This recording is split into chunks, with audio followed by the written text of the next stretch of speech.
গোপালের কৃষি YouTube channel থেকে সকলকে স্বাগত জানাচ্ছি।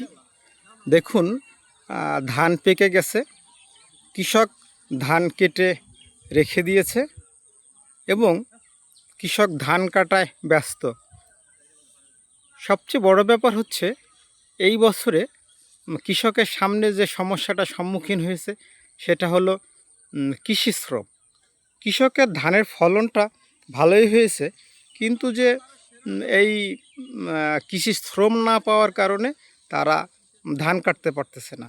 একটা শ্রমের দাম আমাদের এই অঞ্চলে, বিশেষ করে টেকেরহাট মাদারীপুর অঞ্চলে 1200-1300 টাকা করে সেই একটা পর্যন্ত।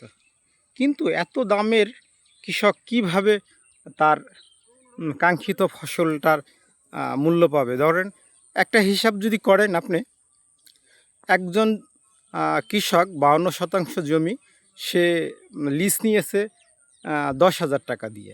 ধানের উৎপাদন করতে গিয়ে পানি খরচ প্রায় 8-9 হাজার টাকা এবং অন্যান্য ওষুধ চাষ দিয়ে প্রায় আরও 5,000 টাকা।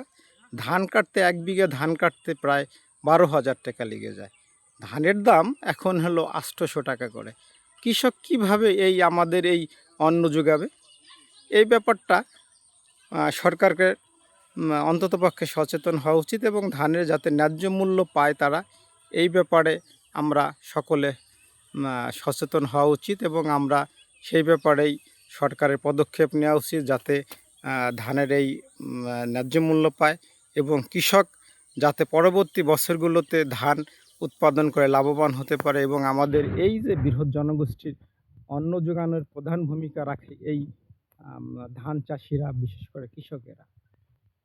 এই ব্যাপারে সকলেই সতর্ক থাকবেন বা আন্তরিক থাকবেন, কৃষককে ভালোবাসবেন এবং কৃষিকে ভালোবাসবেন, তাহলে দেশ উন্নতির দিকে এগিয়ে যাবে। ধন্যবাদ।